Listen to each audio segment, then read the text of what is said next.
Databases. They're kind of a big deal in the academic world. You need to know the good, the bad, and the ugly. You'll also need to know how to use them effectively in order to get the useful results in a timely manner. This is what we'll be talking about today.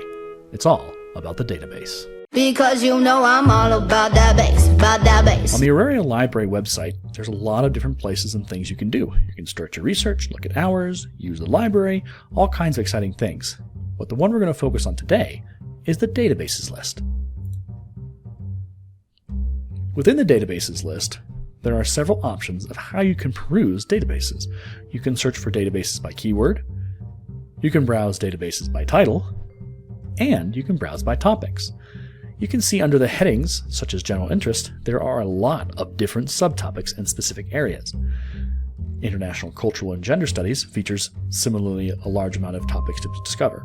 Arts and humanities, science and technology, business, and social sciences all have significant and interesting subtopics that may be specific to your discipline or area of study.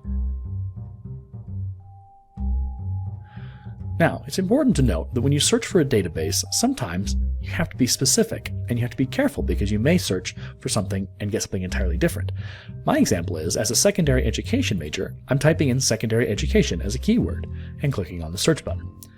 What I come back with is a database entitled Left Index, which is a complete guide to the diverse literature of the left. The key here is the secondary keyword comes from this and not from the actual keyword that I requested for secondary education. So as you search by keyword, keep in mind that you want to use specific keywords that may pull up the database through the description. If you know the database by title, you can browse those databases there. The most useful way to search for your database is to browse by topic. For example, as a secondary education major, I would look through the general topics underneath the headings and discover that education is located under social science. Here is where the databases are listed for education. For example, Children's Literature Comprehensive Database is at the top, and as you continue to scroll down, you can see there are chronicles of higher education, college databases, and things of that sort. Specifically, I'm looking today for a middle school database, and as I continue to scroll down, I'm going to be looking at descriptions to see if there's any particular database focused specifically on my middle school and junior high students. And eventually, I'll scroll down to the point where I'll reach Middle School Plus.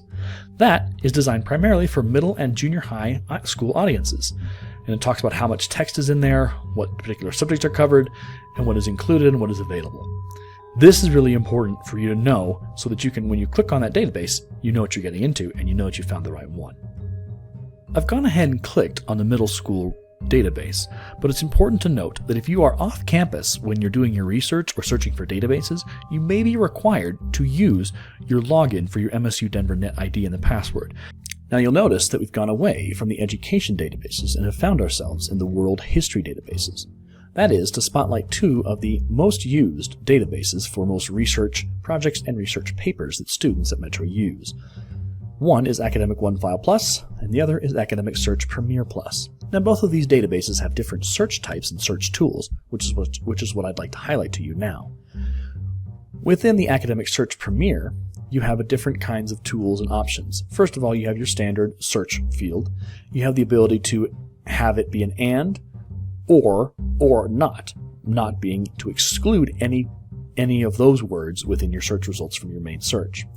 You also have search mode and expanders. You can use a Boolean phrase, you can have it find all of your search terms, find any of your search terms. Also, you can use smart text searching.